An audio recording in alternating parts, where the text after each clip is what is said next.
Hello everybody, this is Learning Objective 2 for the Dawn of Empire, looking at the Spanish-American War.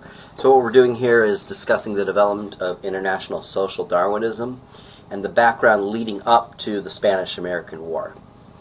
It's important to note that American relations with foreign nations were few and far between in the generation after the Civil War. Americans during this period were busy with internal affairs, repairing the devastation of the Civil War, settling the frontier, constructing their transportation and industrial systems, and enjoying the game of politics, particularly between the Democrats and the Republicans, centered on populist politics at this time. The change in American attitude and the desire and or need for what's known as the larger frontier came in the 1890s with the passing of the continental frontier and the coming of age of the American industrial system.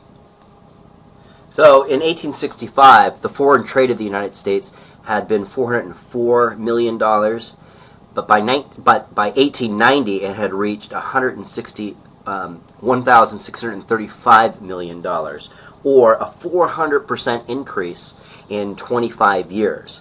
Consequently, the American people and businessmen looked for a new frontier with new markets and more resources, particularly businessmen. I mean, it wasn't like the American people were clamoring for empire, but this is the pressure businessmen are going to be putting on Washington as a result of this huge increase in the overall GDP of the American economy. So the emergence of the United States as a world power was not an unusual phenomenon.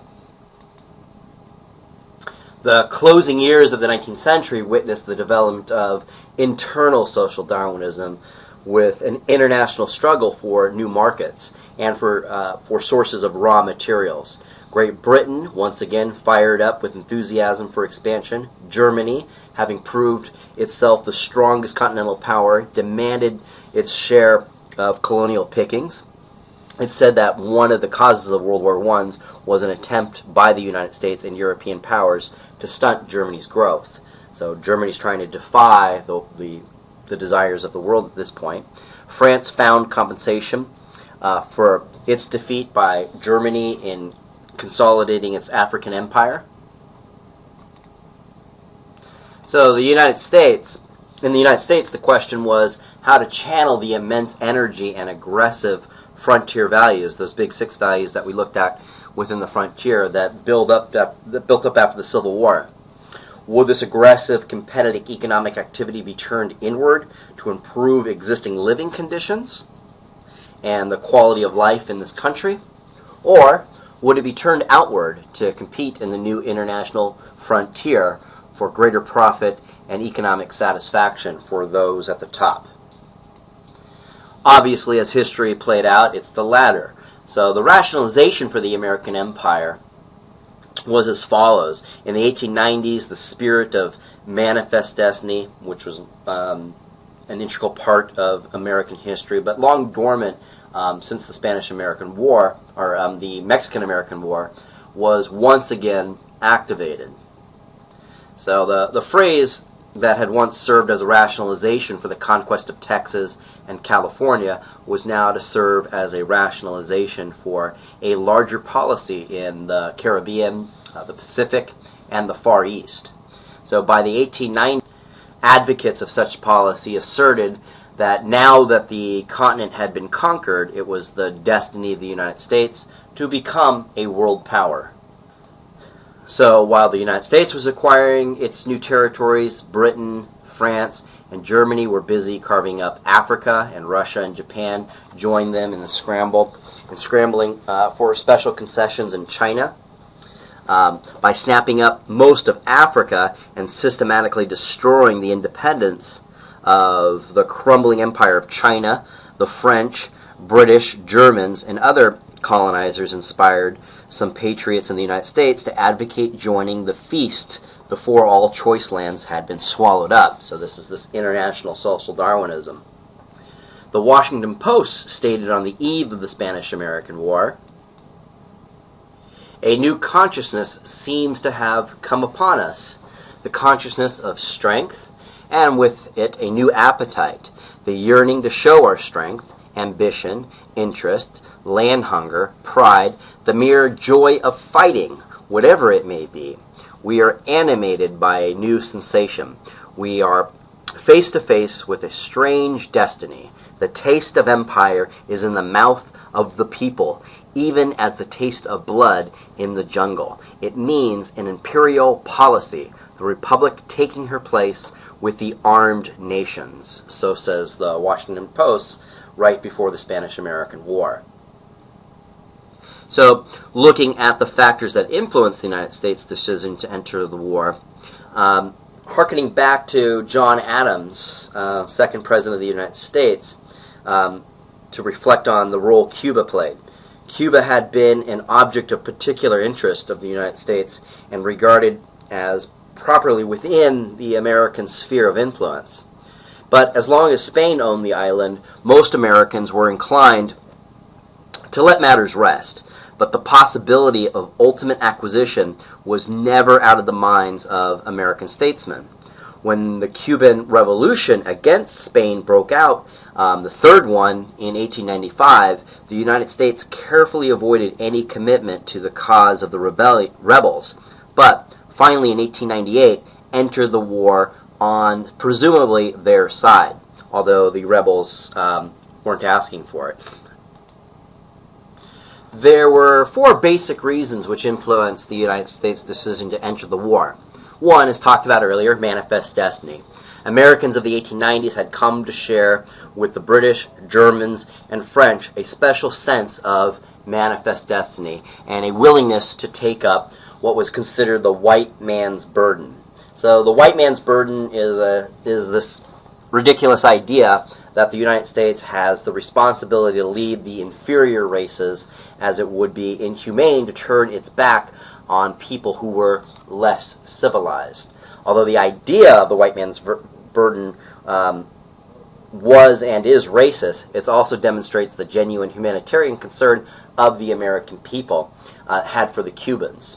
This gets us to the second point, yellow journalism. So there was a genuine concern about what was going on in Cuba, very much like what's going on with Syria. You know, Americans are very concerned about what's going on in Syria, but the question is, the debate is, what to do about it. And so this is what was faced with. Now that concern was exploited by the press, and this exploitation is referred to popularly as yellow journalism. So newspaper editors found that circulation responded to stories of atrocity. You know, if it bleeds, it leads, and became immensely profitable to exploit them. The New York World of Joseph Pulitzer and the New York Journal of Randolph Hearst then engaged in a struggle for circulation, so they're competing with each other. They were the worst offenders in the business, feeding the popular taste for sensation, but they were by no means alone. Hearst's efforts paid off for him in the newspaper sales from 77,000 copies a day to 1.5 million daily at the war's height. So this was definitely good for business. So for 3 years, from 1895 to 1898, this campaign of propaganda went on until at last the American people were brought to the point where they demanded intervention on behalf of humanity. During his presidency, Cleveland remained neutral, as he preferred Spanish rule to the kind of turmoil that might invite foreign intervention. Opposed to the annexation of Cuba, he issued a proclamation of neutrality and tried to restrain public opinion. So taking office in March of 1897, though, this is going to change with McKinley. McKinley at first also urged neutrality, but tilted more toward the insurgents. But the sinking of the battleship Maine and the Delome letter helped move McKinley into the anti-Madrid camp, and the United States finally declared war on Spain on April 25th, 1898. The third factor was the economic stake. The Spanish-American War is going to lead a, quote, larger policy in world economic environment. The idea was first put forth by Admiral Alfred T. Mahan in his book, The Influence of Sea Power Upon History, in 1890.